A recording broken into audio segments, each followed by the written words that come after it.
เป็นความจริงของชีวิต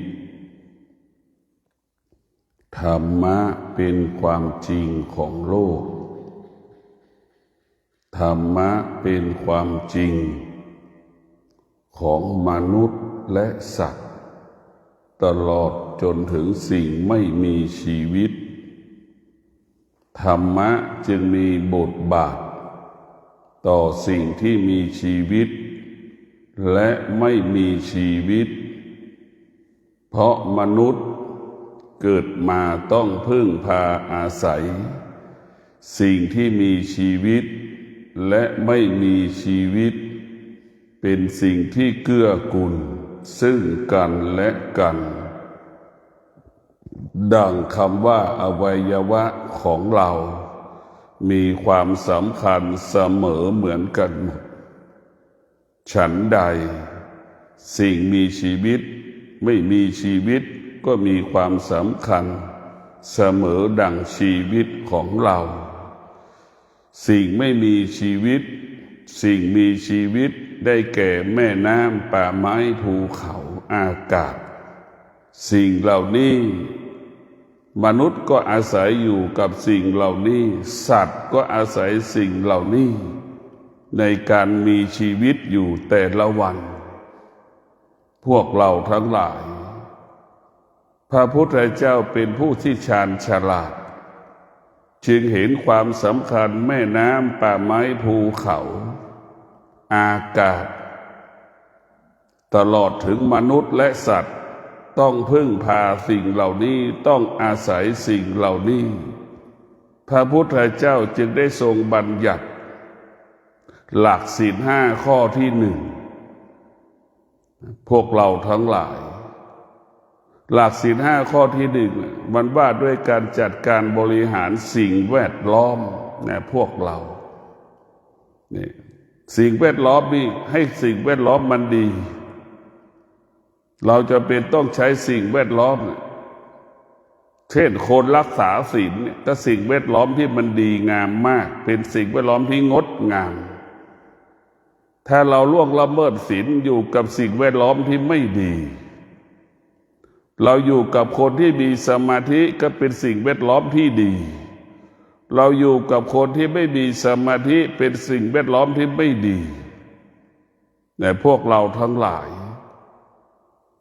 เมื่อเราอยู่กับสิ่งแวดล้อมที่ดีแล้ว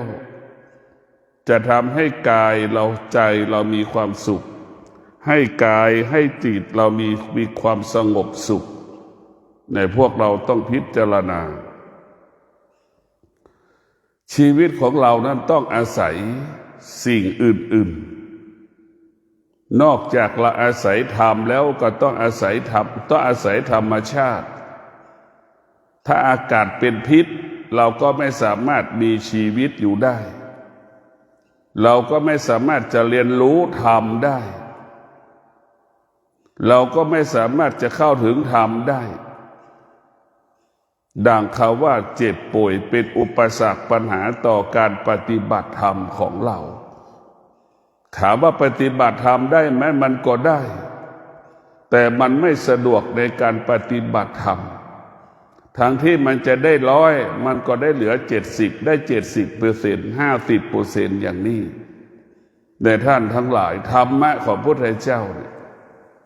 ให้เราเข้าใจความจริงของโลกให้เราเข้าใจความจริงของชีวิตของเราสิ่งที่เราควรรู้ก็คือรู้เรื่องจิตกายเวลาเราตายไปแล้วกายก็ไม่ได้ไปกับเรากายของเราก็เหมือนใบไม้ที่มันแห้งไอ้จิตนี่แหละมันจะอยู่ติดตัวเราตลอดเวลาจิตนี่มันติดตัวเราไปตลอดดังบุคคลดังบุรุษและสตรีฝึกจิต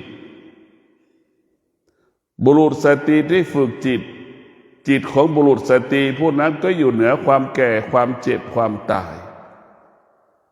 มีความพร้อมที่จะแก่จะเจ็บจะตายแล้วก็สามารถอยู่กับความแก่ความเจ็บความตายจะตายก็รู้ว่าจะตาย แล้วก็พร้อมที่จะตายไม่เกิดอาการไม่สำแดงอาการใดๆทั้งสิ้นจิตบุรุษสตรีผู้นี้ยามที่ตายไปแล้วก็จะไปจุติที่สูงจุติมาทุกภพทุกชาติก็จะเป็นผู้รู้ทุกภพทุกชาติไปอยู่หน้าที่ใดก็จะไปเป็นนักปราชญ์ราชบัณฑิตเป็นผู้รู้ธรรมเป็นผู้สอนธรรมทุกภพทุกชาตินี่แหละพวกเราทั้งหลายเพราะจิตเราเป็นจิตผู้รู้มันติดเราไปทุกภพทุกชาติจิตของเรานี่มันสำคัญเราเดินไปตามกรรมหมดทุกวันจิตเราทำแบบไหนเราก็เป็นไปอย่างนั้นแหละพวกเราเคยเป็นพระภิกษุสงฆ์มาแล้วในอดีตมันก็เป็นพระภิกษุสงฆ์อีกในปัจจุบันเราเคยเป็นนักปฏิบัติจะเป็นพระก็ช่างจะเป็นโยมก็ช่างพอมาชาตินี้มันก็อยากจะปฏิบัติธรรมเพราะจิตเดิมมันเคยปฏิบัติธรรมมาแล้วทุกอย่างมันเป็นไปตามจิตแต่พวกเราทั้งหลาย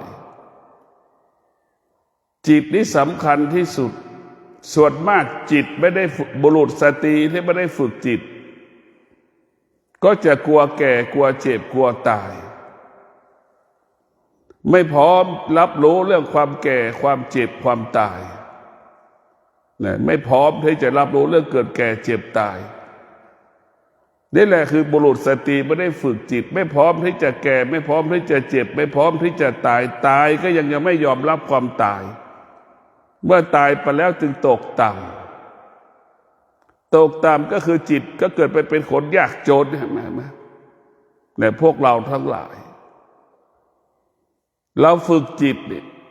เพื่อให้จิตเรายกระดับจิตให้เรามันสูงเราต้องฝึกจิตได้เราก็สามารถเลือกเกิดได้เลือกไปอยู่สถานที่ภพภูมิที่ดีๆได้เราฝึกจิตแต่ถ้าเราไม่ได้ฝึกจิตเราเป็นจิตของผู้ไม่รู้เนี่ยมันก็จะไปเกิดที่ต่ำไปเกิดกับคนยากจนไปเกิดกับใครไม่รู้มันเล่ร่อนไปเรื่อยเปื่อยเหมือนลมพัดเม็ดพันธุ์พืชต่างๆนั่นแหละพวกเราทั้งหลายลมมันพัดเราต้องพิจารณา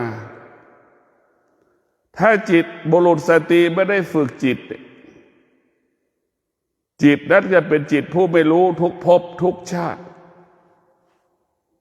บุรุษสตรีผู้ใดที่ฝึกจิตบุรุษสตรีผู้นั้นก็จะเป็นผู้รู้เหมือนเราเลือกมาทางสายเอกได้เห็นไหมทำไมเรามีสิทธิ์เลือกมาทางสายเอกได้เพราะอะไรล่ะก็เพราะจิตนั่นแหละเราเลือกไปกรุงเทพได้ก็เพราะจิตนั่นแหละเพราะจิตมันเป็นผู้รู้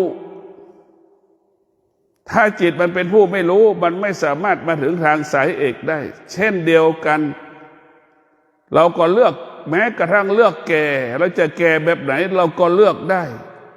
เราจะเจ็บแบบไหนเราก็เลือกได้เราจะตายแบบไหนเราก็เลือกได้แต่ที่เราเลือกไม่ได้เพราะเราไม่ได้ฝึกจิตเมื่อเราไม่ได้ฝึกจิตเราก็ไปตามใจจิตเช่นเรากินอาหารเนี่ยเราก็รู้ว่าโรคหัวใจรู้คนเป็นอัมพฤกษ์อัมพาต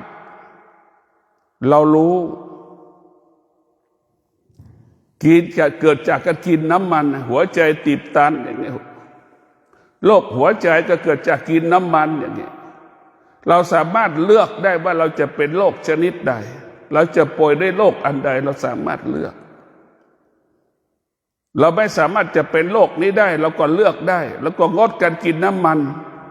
เราก็ไม่เป็นโรคนี้แต่เราไม่สามารถเลือกไม่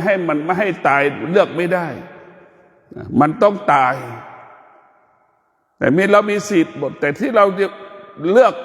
ไม่สามารถเลือกได้นะเพราะเรามีขาดความอดทนเราขาดสติเมื่อเราขาดสติขาดความอดทนเช่นเราก็ไม่สามารถมาถึงทางสายเอกได้ เช่นเดียวกันเมื่อเราขาดความอดทนแล้วก็กินจนเพลินใช่ไหมเราขาดความอดทนกินจนเพลิดเพลินกินจนอ้วนกินพออายุ40แล้ว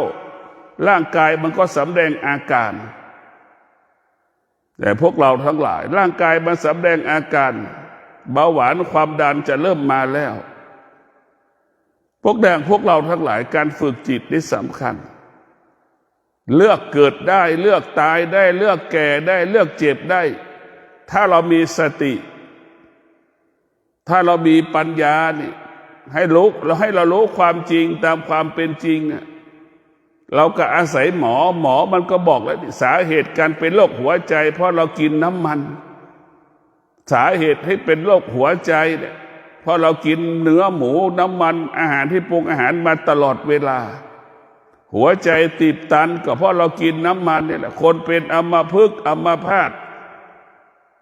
เส้นเลือดสมองตีบตันแตกก็เพราะตรงนี้แหละเรากินน้ำมันนี่แหละพวกเราทั้งหลายเพราะฉะนั้นพวกเราต้องรู้เราว่าการกินเป็นบอกให้เกิดเป็นโรคสารพัดโรคเราต้องรู้ว่าบุรุษสตรีที่ปฏิบัติธรรมเนี่ยต้องรู้สิ่งที่เราควรรู้สิ่งที่เราควรต้อนรับก็คือเกิดแก่เจ็บตายสิ่งที่เราควรรู้ควรต้อนรับก็คือเกิดแก่เจ็บตายเราหนีไม่พ้นแต่เรากลับปฏิเสธคำว่าเกิดคำว่าแก่คำว่าเจ็บคำว่าตายเราปฏิเสธมันนะพวกเราเมื่อเราปฏิเสธมันแล้วในพวกเราทั้งหลายเราก็ไม่รู้เรื่องเกิดแก่เจ็บตายและเราก็ไม่สามารถหนีเกิดแก่เจ็บตายได้เราต้องรู้มันพวกเราทั้งหลายเราก็ตั้งคำถามนี้พ่อแม่คนไหนที่ตั้งใจเอาลูกเนี่ยตั้งใจที่จะเอาลูกเนี่ยมันมีกี่คนส่วนมากพ่อแม่ก็ไม่ได้ตั้งใจมีลูกคิดเฉยๆว่าจะมีลูกแค่นั้นแหละไม่ได้มองลึกว่าการมีลูกแล้วมันเป็นทุกข์พ่อแม่ทุกคนก็ไม่ได้คิดส่วนมากพ่อแม่ทุกคนก็มีลูกตามประเพณีมีลูกตามวัฒนธรรมแต่พวกเราทั้งหลายตามประเพณีและตามวัฒนธรรมเท่านั้นพ่อแม่ทุกคนเป็นแบบนั้นแหละเราจึงพอมีลูกออกมาแล้วเนี่ยมันจึงเป็นลูกที่ดื้อเป็นลูกที่ไม่ฟังพ่อฟังแม่ทัศนะของพระปฏิบัติก็แนะนำให้เรารักษาศีลก่อนที่เราจะมีลูกให้เรามีสติรู้ว่าเราจะมีลูกพากันไปรักษาศีลอธิษฐานจิตข้าพเจ้าขอบุคคลที่มีคุณธรรมมาจุติในครรภ์ภรรยาของข้าพเจ้าอย่างนี้ผู้เป็นสามีอธิษฐานผู้เป็นภรรยาอธิษฐานเชิญดวงจิตดวงวิญญาณที่มีคุณธรรมที่จะมาจุติในโลกใบนี้เชิญมาจุติในครรภ์ของข้าพเจ้าอย่างนี้เราต้องมีสติเรียกว่ารักษาศีลแล้วถึงจะมีลูกรักษาศีลแล้วถึงจะเอาลูกเรียกว่ากายวาจาใจเราสะอาดเราก็จะได้ลูกที่มาจุติกับในท้องเรานั่นเป็นลูกที่ดีลูกที่มีคุณธรรมแต่พวกเราทั้งหลายทุกวันนี้เราจะเห็นว่าลูกของเรานะมันไม่เคารพพ่อไม่เคารพแม่ไม่ให้เกียรติพ่อไม่ให้เกียรติแม่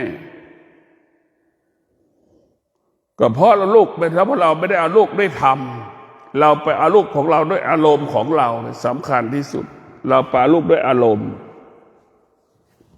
ในพวกเราทั้งหลายเราเอาลูกได้อารมณ์ของเราถ้าเราเอาลูกด้วยธรรมเนี่ยลูกก็จะมีธรรมเกิดมาเพราะธรรม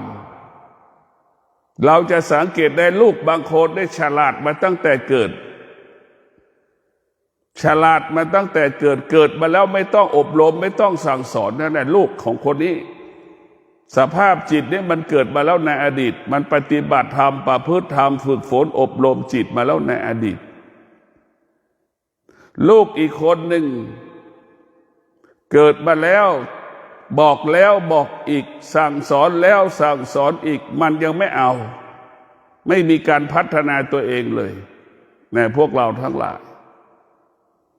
มันยังไม่มีการพัฒนาตนเองลูกเนี่ยอย่าไม่มีคำว่าพัฒนาตนเองเราต้องพิจารณาบอกแล้วบอกอีกสอนแล้วสอนอีกพอมันเติบใหญ่ก็บังคับอ่านหนังสือมันก็ยังไม่อ่านเห็นไหมนี่แหละลูกคนนี้เกิดทุกภพทุกชาติไม่ได้ฝึกจิตมันจะเป็นผู้ไม่รู้ตั้งแต่เกิดจงเติบใหญ่อีกคนนึงฝึกฝนจิตมาตลอดเวลาฝึกฝนจิตพอเกิดมาแล้วเติบใหญ่เราไม่ต้องอบรมเราไม่ต้องสั่งสอนแนะนำเล็กๆน้อยๆมันก็ทำตามเราแล้วมันก็รู้อยู่ในตัวมันเองรู้อ่านหนังสือเราไม่ต้องใช้มันอ่านหนังสือมันก็จะทำอ่านหนังสือมันเองการบ้านมันก็ทำได้ตัวมันเองมันจะรับผิดชอบตนเองนะครับว่าลูกที่ฝึกจิตนี่จะเป็นลูกที่พึ่งพาตนเองตนแลเป็นที่พึ่งแห่งตนอันนี้แหละภพภูมิเรียกลูกคนที่เคยปฏิบัติธรรมประพฤติธรรมมาก่อนลูกที่มีคุณธรรมและมาจุติในครรภ์ของพ่อของแม่เนี่ยเกิดมาแล้วจะเป็นผู้รู้ตั้งแต่เกิดใช่ไหมลูกอีกคนหนึ่งที่บอกแล้วเกิดมาแล้วไม่บอกแล้วบอกอีกบอกแล้วบอกอีกอบรมแล้วอบรมอีกมันยังไม่พัฒนาเห็นไหมก็เพราะอดีตชาติเขามาไม่ดีเกเรบ้าง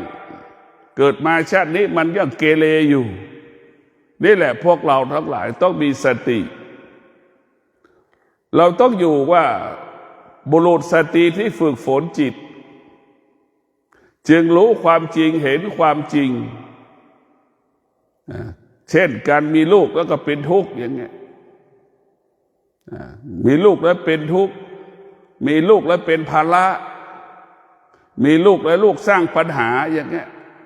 อันนี้คือการเห็นความจริงบุรุษสติที่มีธรรมะที่ฝึกฝนธรรมะก็จะมองแบบนี้พิจารณาแบบนี้เพราะฉะนั้นเราสิ่งที่เราเกิดมาแล้วเราต้องศึกษาเรียนรู้ก็คือรู้เรื่องเกิดแก่เจ็บตายสิ่งที่เราควรรู้และควรต้อนรับสิ่งอื่นๆเรายังไม่ควรต้อนรับสิ่งอื่นๆเราไม่ควรจะรู้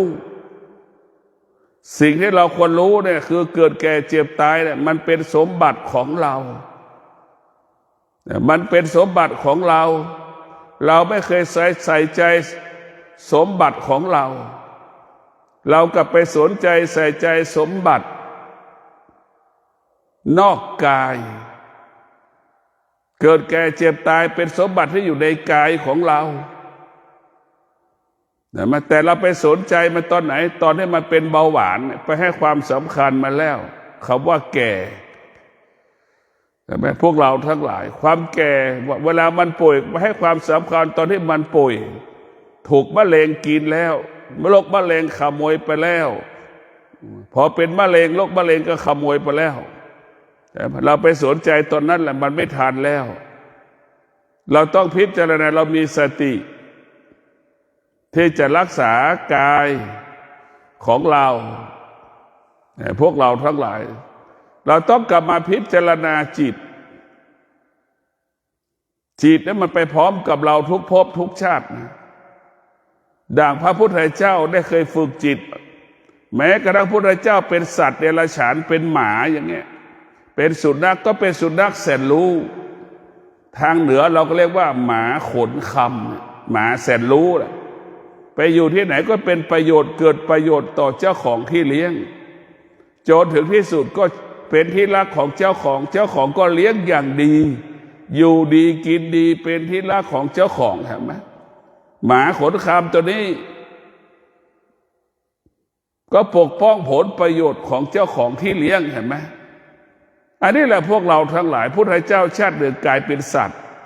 ในจำนวน500 ชาติหนึ่งก็กลายเป็นสัตว์ก็มีเนี่ยพวกเราทั้งหลายพาเป็นทางเหนือเราก็เรียกว่าหมาขนขับนี่แหละแต่เราเรียกว่าสุนัขแสนรู้นี่แหละมันก็ปกป้องผลประโยชน์ของเจ้าของบ้านเห็นไหมท้ายสุดสุนัขเป็นที่รักของคนเจ้าของบ้านเจ้าของที่เลี้ยงสุนัขเห็นไหมจึงทำให้สุนัขได้อยู่ดีกินดีเห็นไหมนี่แหละคือธรรมรักษาธรรมนะจิตนี่มันสำคัญที่สุดพวกเราทั้งหลายจิตนี่เป็นเรื่องสำคัญมันจะติดภพติดชาติเราฝึกจิตเราก็จะรู้เรื่องการฝึกจิตนี่แหละมันจะเลือกเกิดได้เลือกอยู่ได้อยู่ที่ไหนมันจะเลือกได้เหมือนเราเลือกหอพักนั่นแหละเราจะเลือกอยู่หอพักตรงไหนเราจะอยู่ที่สะอาดอยู่ที่ไม่สะอาดอยู่ที่วุ่นวายอยู่ที่สงบเราก็จะเลือกเอาเองแต่พวกเราต้องมีสติการฝึกจิตของเรานี่มันสำคัญถ้าจิตของเราเป็นจิตผู้รู้แล้วนี่พวกเราทั้งหลายมันก็จะเกิดความดีงามเกิดความงอกงามกับชีวิตของเราเกิดความดีงามเกิดความงอกงามกับชีวิตของเราตลอดกาลเวลาแต่พวกเราต้องพิจารณาคนที่ฝึกจิตคนที่อบรมจิตนั้นจะรักความสงบรักความสงบปราศจากความโลภเนี่ยพวกเราทั้งหลายปราศจากความโลภปราศจากความโลภหมดความโลภมีน้อยมีก็มีน้อยและก็เท่าทันความโลภความโกรธความหลงอีกบุคคลที่ฝึกจิตได้จะรู้สึกตัวอยู่ตลอดเวลาการฝึกจิตก็คือให้เรารู้สึกตัวนี่แหละนักปฏิบัติธรรมทั้งหลายหลักธรรมะภาคปฏิบัติก็คือการรู้สึกตัวเป็นหัวใจของธรรมะภาคปฏิบัติเมื่อเรารู้สึกตัวนี่แหละพวกเราเมื่อเรารู้สึกตัวนี่เราจะสร้างสรรค์ตลอดเวลาจะพัฒนาตัวเองตลอดเวลาคำว่าความดีจะเกิดขึ้นเราตลอดเวลาคำว่าสะอาดบริสุทธิ์เกิดขึ้นกับกายวาจาใจเราตลอดเวลาแต่พวกเราทั้งหลายเราต้องพิจารณาสติสัมปชัญญะให้เรารู้สึกตัวหัวใจของธรรมะเมื่อเรารู้สึกตัวนี่เราก็รู้ว่าสุขเราก็ไม่ต้อนรับมันเป็นอนิจจังทุกขังอนัตตาทุกข์เราก็ไม่ต้อนรับเพราะมันเป็นอนิจจังทุกขังอนัตตานี่เราจะเป็นอย่างนี้แหละเมื่อเรารู้สึกตัวแล้วเราจะอยู่เหนือเวทนาเมื่อเรารู้สึกตัวแล้วเราจะอยู่เหนืออุปทานแต่พวกเราทั้งหลายเราจะสังเกตว่าธรรมะภาคปฏิบัติให้เรารู้สึกตัวแล้วไม่ใช่ให้เรารู้ธรรมะข้อนั้นว่าอย่างนี้ข้อนี้ว่าอย่างนั้นไม่ใช่นั้นธรรมะภาคปริยัติจะเป็นเช่นนั้นแต่ธรรมะภาคปฏิบัติให้เรารู้สึกตัวทั่วถึงพร้อมตั้งแต่เส้นผมถึงฝ่าเท้าเรียกว่ารู้สึกตัวทั่วถึงพร้อมตั้งแต่เส้นผมถึงฝ่าเท้ารู้สึกตัวทั่วถึงพร้อมคำว่าเกิดคำว่าแก่คำว่าเจ็บคำว่าตายเป็นเหตุให้เกิดความทุกข์เป็นเหตุให้เกิดความทุกข์ทั้งสิ้นแล้วก็เป็นการเพิ่มความทุกข์อีกพวกเราทั้งหลายหัวใจของธรรมะภาคปฏิบัติก็คือให้เรารู้สึกตัวเราก็จะเป็นผู้ที่มีสติถ้าเรารู้สึกตัวเราเป็นผู้ที่มีสติผู้ที่มีสัจจะเราจะเป็นผู้ที่มีวิริยะความอดทนมีความภาคเพียรเนี่ยเราจะเป็นผู้มีวิริยะภาคเพียรและมีความอดทน มันจะควบคุมกายเราเรียกว่าสติสัจจะวิริยะขันตินี่เป็นหลักการพัฒนากายเป็นหลักการพัฒนาจิตเป็นการยกระดับจิตของเราให้สูงส่งขึ้นไปก็เพราะเรารู้สึกตัวจึงพึ่งพาสัจจะสติวิริยะความภาคเพียรและตลอดถึงความอดทนเนี่ยเรารู้สึกตัวแล้วเราก็จะเอาเราธรรมะต่างๆมาพยุงกายกับจิตเราจะต้องเอาธรรมะเหล่านั้นมาพยุงกายกับจิตเรากายกับจิตของเรานี่มันสำคัญที่สุดสิ่งอื่นๆเป็นของนอกกายกายก็ยังเป็นของนอกจิตอีกส่วนจิตนั่นแหละดีอยู่ที่จิต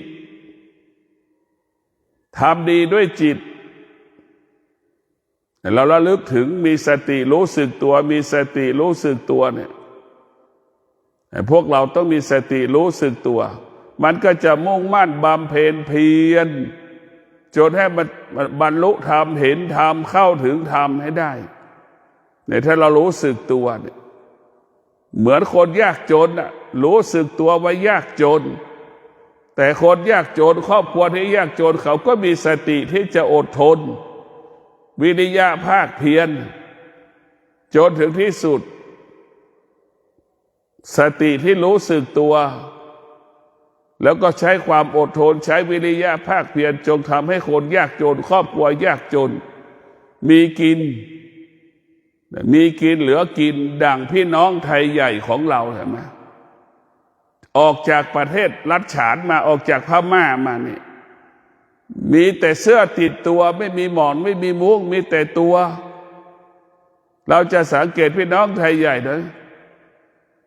มาออกมาอยู่ประเทศไทยเวลานี้ทองคำเนี่ยอยู่ในคอพี่น้องไทยใหญ่พี่น้องไทยใหญ่ครอบครองทองคำมีเงินแล้วก็ซื้อทองคำอยู่ในพี่น้องไทยใหญ่ไม่ต่ำกว่า10,000 กิโลนะพวกเราทั้งหลายจำนวนมากเพราะเขามีความอดทนเพราะเขามีวิริยะภาคเพียรกินอยู่แบบประหยัดใช่ไหมจึงมีทรัพย์มีสมบัติดังที่บอกว่าครอบครัวที่ยากจนและมีสติ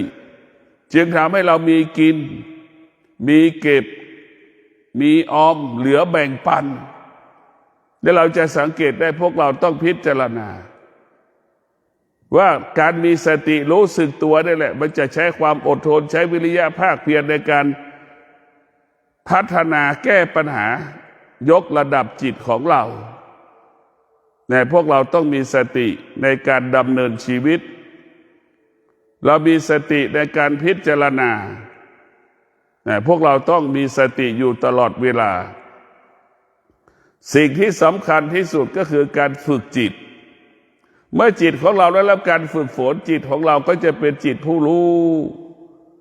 ตื่นเช้าทุกเช้ามันจะต้องไหว้พระสวดมนต์นั่งสมาธินี่คือจิตผู้รู้เกิดจิตของผู้ไม่รู้ตื่นเช้ามาแล้วก็ไปนั่งเอาข้าวให้ไก่เห็นไหมเอาข้าวให้ไก่ไปอยู่กับไก่ไปอยู่กับหมานี่แหละคือจิตของผู้ไม่รู้ก็จะไปอยู่กับสิ่งที่ไม่เป็นประโยชน์เราจะต้องอยู่กับสิ่งที่เป็นประโยชน์ต่อชีวิตเราเช่นพ่อแม่ที่ไหว้พระสวดมนต์เนี่ยพ่อแม่ก็จะมีความอดทนสูงเวลาโมโหก็รู้สึกตัวอยู่จะไม่พูดไม่สำแดงอาการนี่แหละมันเป็นประโยชน์มหาศาลตรงกันข้ามพ่อแม่ที่ไม่ได้ฝึกจิตเนี่ยพวกเราทั้งหลายไม่ได้ฝึกจิตไม่ได้อบรมจิตมันก็จะขาดสติ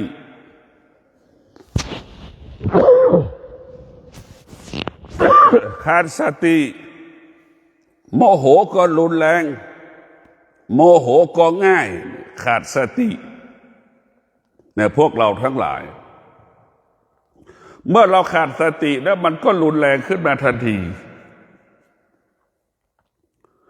เพราะฉะนั้นเราต้องคนที่ปฏิบัติธรรมจะเป็นคนที่มีสติโมโหเหมือนกันแต่ว่าโมโหน้อยลงเวลาโมโหก็ไม่รุนแรงคนที่ขาดสติคนที่ไม่ได้ฝึกจิตเวลาโมโหก็รุนแรงไวด้วยทีด้วยอันนี้แหละคือ เมื่อเราไม่ได้ฝึกจิตเราก็จะขาดการรู้สึกตัวผู้ที่ฝึกจิตก็จึงเป็นผู้รู้สึกตัวอยู่ตลอดเวลารู้ว่านี่มันร้อนรู้นี่ว่ามันเย็นรู้ว่ามันหนักรู้ว่ามันเบามันจะรู้อย่างนี้แหละควรยกไม่ควรยกมันก็จะรู้คนที่ไม่ได้ฝึกจิตมันไม่เป็นผู้ไม่รู้ของหนักมันยังจะยกอยู่เนี่ยคือมันไม่รู้พอมันไม่รู้มันก็ทำสิ่งที่ไม่ดีให้กับตัวเองตลอดเวลาแต่พวกเราต้องมีสติในการพิจารณาหลักธรรมคำสอนของพระพุทธเจ้าว่าด้วยเรื่องความจริงของชีวิตทั้งสิ้นให้เรามีสติดังลูกที่มีสตินี่ลูกที่รู้สึกตัวนี่ก็จะรับภาระพ่อแม่รับภาระแทนพ่อแม่พยายามทำงานแทนพ่อแม่พยายามทำงานแทนพ่อแม่ทำตามที่พ่อแม่อบรมสั่งสอนอันนี้แหละลูกที่มีสติก็จะเป็นเช่นนี้ส่วนลูกที่ขาดสติไม่ทำตามที่พ่อแม่อบรมสั่งสอนตามใจตนเองเป็นไปตามเพื่อนเป็นผู้บงการชีวิตลูกที่มีสติผู้แม่จะเป็นผู้กำหนดชีวิตลูกให้ปฏิบัติแบบนี้ทำแบบนี้ถึงจะได้แบบนี้เป็นอย่างนี้ถึงจะได้แบบนี้นี่แหละคือลูกที่มีสติมันจะเป็นเช่นนี้ในพวกเราทั้งหลายธรรมะมันจะสร้างสรรค์และพัฒนาชีวิตมีแต่คำว่าได้ไม่มีคำว่าเสียคนที่มีธรรมะคนรอบๆข้างเราก็ได้รับผลประโยชน์จากการที่เรามีธรรมะคนรอบๆข้างเราก็ได้รับผลประโยชน์ในพวกเราทั้งหลายได้รับผลประโยชน์คนที่มีธรรมะก็คือสงบเป็นคนที่สงบเรียกว่าสงบรู้หมดแต่ไม่พูดอย่างนี้คนที่มีธรรมะส่วนมากจะเป็นเช่นนั้นส่วนมากครูบาอาจารย์รู้แล้วจะไม่พูดบางพ่อแม่ครูบาอาจารย์บางคนก็มีสัจจะที่รุนแรงรู้แล้วก็อยากให้คนอื่นรู้ตามเราอยากให้คนอื่นนั้นปฏิบัติตามเราจึงเกิดคำว่าอบรมสั่งสอนปฏิบัติธรรมสั่งสอนคนตลอดเวลา ดังเช่นพุทธทาสท่านเกิดมาเพื่อสิ่งนี้ท่านเกิดมาเพื่อธรรมะหลวงพ่อพุทธทาสหลวงพ่อปัญญานันทะท่านก็เกิดมาเพื่อสิ่งนี้คือเพื่อธรรมะแต่ท่านพูดตลอดพูดจนตายสอนธรรมะจนตายส่วนหลวงปู่มั่นนั้นปฏิบัติธรรมจนหมดลมหายใจในพวกเราทั้งหลายเราต้องพิจารณาระหว่างหลวงปู่มั่นกับพุทธทาสก็แตกต่างกันพุทธทาสก็เน้นภายนอกหลวงปู่มั่นเน้นภายในเน้นกายกับจิตเห็นกายเห็นจิตได้เป็นแบบนี้ส่วนพุทธทาสเห็นทั่วหมดเลยทั้งภายนอกภายในสิ่งแวดล้อมธรรมชาติแม่น้ำป่าไม้ภูเขาสังคมผู้คนที่เกิดมาบนโลกใบนี้ดิพวกเราทั้งหลายพุทธทาสจะสอนให้รู้หมดสอนให้เรารู้เรื่องวิธีการมีชีวิตอยู่บนโลกใบนี้สังคมนี้ชุมชนนี้เป็นอย่างนี้ให้เรารู้นะพวกเรา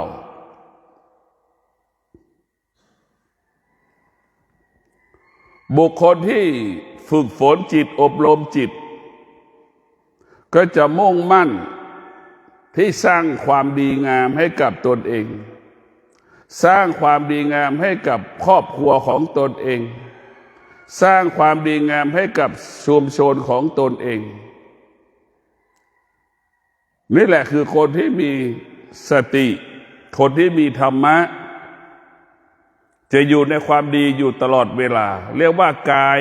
วาจาใจนี่อยู่ในความดีตลอดเวลา เราจะต้องมาฝึกฝนอบรมจิตเราอยู่ตลอดเวลาจิตที่เราฝึกเราเห็นแล้วจิตที่เราฝึกจิตนี่มันสำคัญที่สุดจนถึงที่สุดมันจะคุ้นเคยเราจะเห็นพ่อเจเลเนี่ยมานอนทุกวันมันได้มานอนมันเกิดอาการหงุดหงิดอึดอัดแต่เมื่อเว้นภาระจำเป็นที่สำคัญท่านจิตมันก็รู้ว่าจำเป็นที่สำคัญมันก็จะปล่อยวางมันก็สบายใจที่จะไปทำสิ่งที่จำเป็นสำคัญถ้าอยู่เฉยๆจะไม่มานอนวัดจิตมันอยู่ไม่ได้มันกระวนกระวายกระสับกระส่ายมันก็จะมานั่นแหละคือจิตที่มันฝึกมันจะเป็นเช่นนั้นมันแยกแยะได้ว่าควรไม่ควรสิ่งนี้ควรอยู่ควรไปมันจะรู้ของมันเนี่ยพวกเราต้องพิจารณาคนที่มีธรรมจะไม่เอาเปรียบคนที่มีธรรมนี่ก็จะมีแต่เสียสละให้กับคนอื่นๆหมดทุกสิ่งทุกอย่างดังแม่เสียสละให้ลูกและคนที่มีธรรมะ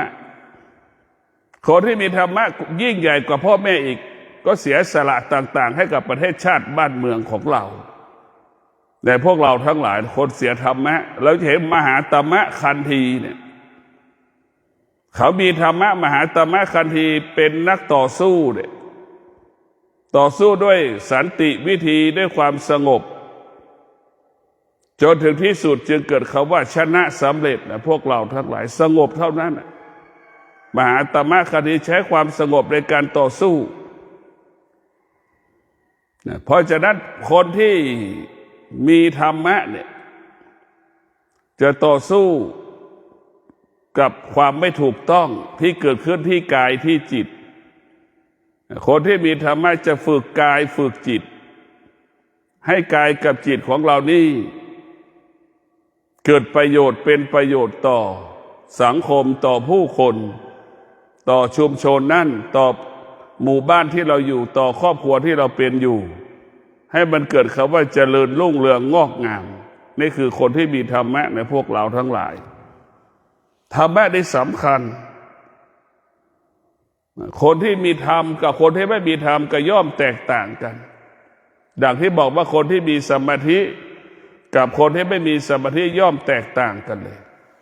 มันต่างกันฟ้ากับดินเราจะพิจารณาว่าสิ่งเหล่านี้มันเป็นจริงเราจะต้องมีสติออกจากสิ่งที่ไม่ดีคนที่มีปฏิบัติธรรมมีสติที่จะอยู่ห่างสิ่งที่มันเป็น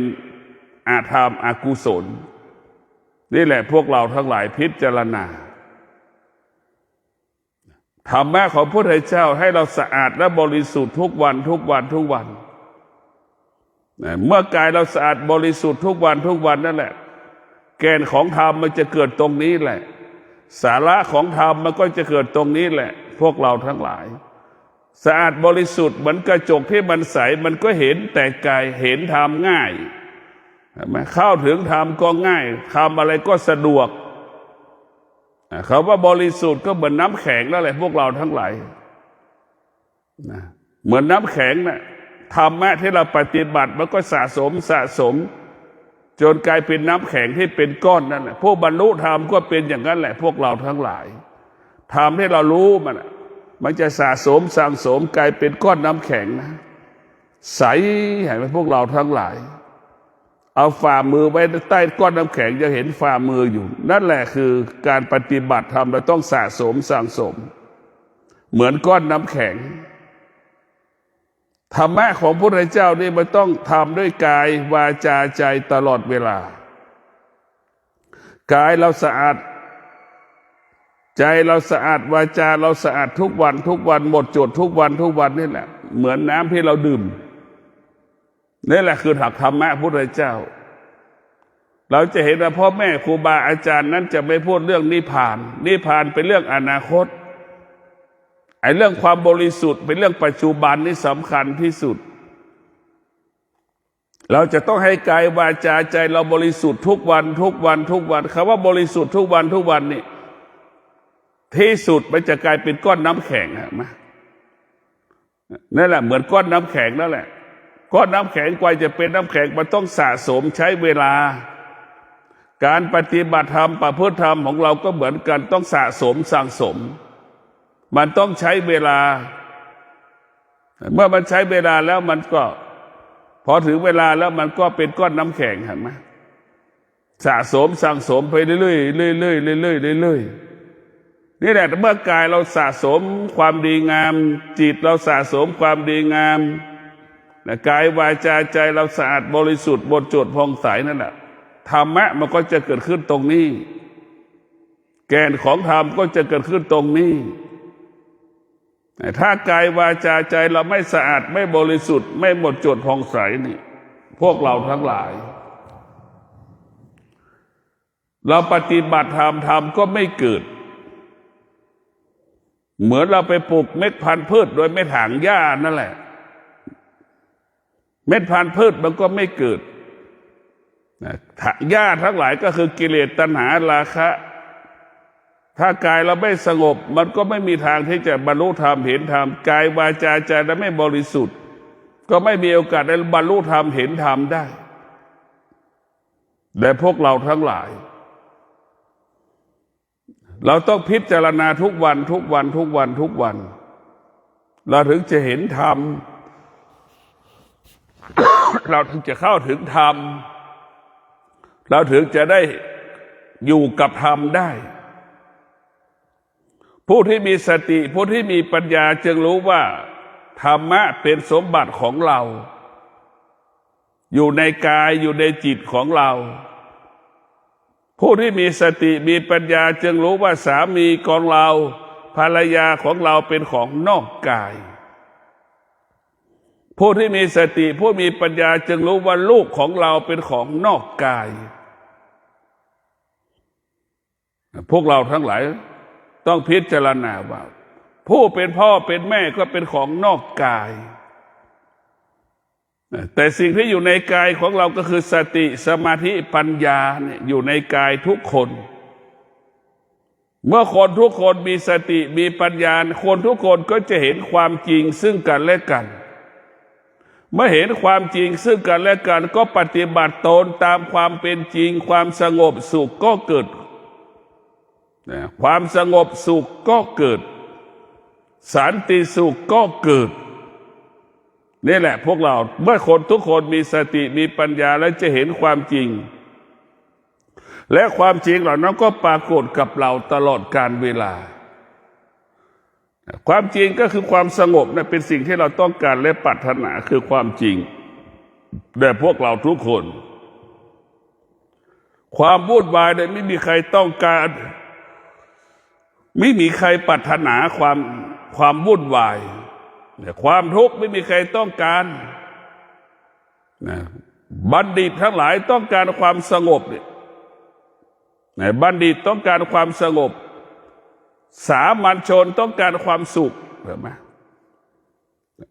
ผู้ที่ปฏิบัติธรรมผู้ที่ประพฤติธรรมจะต้องการความสงบชาวบ้านชาวโลกทั่วไปต้องการความสุขมันจะมองแตกต่างกันพวกเราต้องพิจารณาว่าสุขกับสงบมันแตกต่างกันอย่างไรเราพิจารณาดูว่าสุขกับความสงบเนื้อหาสาระมันเป็นยังไงสุขเป็นของนอกกายสงบเป็นของที่อยู่ในกายดังเราซื้อรถเนี่ยเราก็มีความสุขของเรารถก็อยู่ข้างบ้านครอบครองได้ไหมครอบครองก็ไม่ได้พวกเราทั้งหลายบ้านครอบครองได้ไหมบ้านก็ครอบครองไม่ได้ไปกับเราไม่ได้แต่ธรรมะไปกับเราได้ครอบครองธรรมได้ธรรมอยู่ที่กายกับจิตเราครอบครองธรรมได้ความสงบมันเกิดขึ้นที่กายกับจิตนี่แหละสุขนั้นไม่ได้อยู่ที่กายกับจิตนะสุขมันเกิดจากบุคคลสิ่งอื่นๆตาเห็นรูปเนี่ยมันเกิดความสุขหูได้ยินเสียงเนี่ยจึงเกิดความสุขเห็นไหมมันต้องมีสิ่งอื่นมาล่อมาหลอกก่อนมาถึงจะเกิดพวกเราทั้งหลายสงบเป็นสิ่งสำคัญเราต้องพิจารณาว่าความสุขกับความสงบมันแตกต่างกันอย่างไร เราจะละความสุขได้อย่างไรเราจะเข้าถึงความสงบได้อย่างไรเราต้องพิจารณาตรงนี้แหละเราจะต้องพิจารณาเราจะเข้าถึงความสงบได้อย่างไรเราจะทำให้กายวาจาใจสงบได้อย่างไรมันก็ย้อนไปถึงว่าสติสัจจะวิริยะขันตินี่แหละจะทำให้เราเกิดคำว่าสงบได้แต่มีสติรู้สึกตัวว่าเรานั่งเราก็รู้ว่าเรานั่งแล้วมันปวดอย่างเงี้ยเราก็รู้ว่ามันปวดแล้วก็ให้เขารู้อีกว่าปวดมันเป็นสิ่งที่ไม่ทนให้เรารู้แบบนี้ว่าเป็นสิ่งที่ไม่ทนเป็นสิ่งที่ทนได้ยากอย่างนี้แต่พวกเราต้องพิจารณาถ้าเรารู้แบบนี้อย่างนี้แล้วนี่เราก็ไม่ต้องทุกข์ทรมานลำบากเราก็ไม่ต้องไปตามใจมันแต่เราต้องพิจารณาการปฏิบัติธรรมนี่คือเราไม่ตามใจจิตตัวเองไม่ไปตามจิตของตัวเองต้องการการปฏิบัติธรรมก็คือการทำลายความรู้สึกนะเช่นเราเดินจงกรมช้าๆเนี่ยมันทำลายความรู้สึกมันทำลายอารมณ์ของเราทุกครั้งเราเดินตามใจตัวเองจะกินก็ตามใจตนเองจะนั่งจะนอนตามใจตนเองเนี่ยคือทั่วไปมันเป็นแบบนั้นพอเรามีสติและมีสัจจะมีวิริยะขันติเราจะไม่ตามใจจิตของตนเองเราจะบังคับให้มันเดินจงกรมเราจะบังคับให้มันนั่งสมาธิเดินเดินจงกรม30 นาทีนั่งสมาธิ30 นาทีอย่างนี้ให้เราคิดอย่างนี้แหละคือเราบังคับมันนอนก็เหมือนกันเราจะนอน2 ทุ่มหรือ3 ทุ่มบังคับให้มันนอนนี่แหละเราจะต้องบังคับมันสติสัจจะวิริยะขันติจะทำให้เราเป็นคนตรงนี้จะทำให้เราเป็นคนเหนือคนก็ตรงนี้ในพวกเราต้องพิจารณาสติสัจจะวิริยะขันติเป็นหัวใจของธรรมเป็นแก่นของธรรมเป็นสาระของธรรมขอให้ท่านทั้งหลายได้โปรดพินิจพิจารณาธรรมะเป็นของอยู่ในกายของเราเราต้องพิจารณาสิ่งอื่นๆเป็นของนอกกายให้เราจงเข้าใจธรรมะนี่สอนให้เรารู้อยู่เหนือการเปลี่ยนแปลงสอนให้เรารู้อยู่เหนือการเปลี่ยนแปลงสอนให้เรารู้อยู่กับการเปลี่ยนแปลงให้ได้นี่คือหัวใจของธรรมะ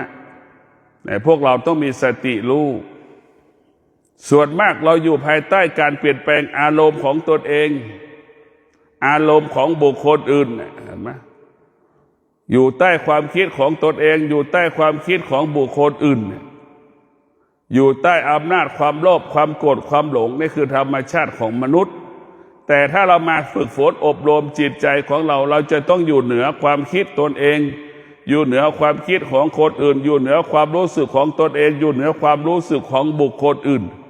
นี่เราฝึกจิตเราจะเป็นผู้ควบคุมสิ่งที่เรารู้สึกทั้งหมดเราจะต้องควบคุมสิ่งที่เรารู้ถ้าเราปฏิบัติธรรมแล้วเราจะควบคุมสิ่งที่เรารู้ทั้งหมดเรียกว่าเราจะเป็นสิ่งที่เรารู้คือม้าเราอยู่เหนือสิ่งที่เรารู้เราเป็นจ็อกกี้แล้วจะต่างกันยังไงจ็อกกี้กับม้าต่างกันอย่างไรเราพิจารณาดูคนขี่หลังม้าสามารถควบคุมม้าได้เปรียบเสมือนคนที่ปฏิบัติธรรมสามารถควบคุมอารมณ์ความรู้สึกของตนเองได้ดังเราควบคุมม้าได้ความโลภเกิดขึ้นเราก็สามารถหยุดมันได้ความโกรธเกิดขึ้นเราก็ไม่สามารถควบคุมมันได้ดังม้าเราควบคุมม้านั่นแหละม้าจะวิ่งไววิ่งช้าเราก็สามารถควบคุมม้าได้เพราะเรามีสติรู้สึกตัวอยู่ตลอดเวลาแต่พวกเราต้องมีสติรู้สึกตัวเราจะสามารถรู้สึกตัวได้รู้อยู่เหนือรู้นี่คือหลักการธรรมะภาคปฏิบัติรู้ก็คือม้า เหนือรู้ก็คือจ็อกกี้ขี่หลังม้านะเห็นไหมนี่แหละจ็อกกี้จะเป็นผู้กำกับม้าถ้าเราไม่ได้ฝึกจิตอบรมจิตรู้แล้วเราไปอยู่ภายใต้สิ่งที่เรารู้นะไปอยู่ภายใต้สิ่งที่เรารู้เราก็กลายเป็นม้าสิ่งที่เรารู้กลายเป็นคนขี่หลังม้าทุกข์ไหมพวกเราทั้งหลายเราจะต้องพิจารณาให้เป็นผู้รู้ตลอดเวลารู้อยู่เหนือรู้นั่นแหละเหมือนเรารู้แล้วควานช้างจึงควบคุมช้างได้เหนือรู้เป็นควานช้างสิ่งที่ทำให้เรารู้ก็คือช้างเมื่อเราควบคุมช้างได้ควบคุมม้าได้ควบคุมสุนัขได้นี่แหละคือจิตที่อยู่เหนือรู้ก็จะอยู่เหนือสิ่งที่เรารู้หมดก็ขอความสุขสวัสดีจงเกิดแก่ท่านทั้งหลายขอให้ท่านทั้งหลายมีสติรู้มีสติรู้มีสติรู้โปรดพิจารณาเอาสติมากำกับกายกับกำจิตเอาสติไว้ที่กายที่จิตสติอยู่กับกายกับจิตสติเป็นสมบัติของเราอยู่กับเราตลอดเวลาขอเจริญพร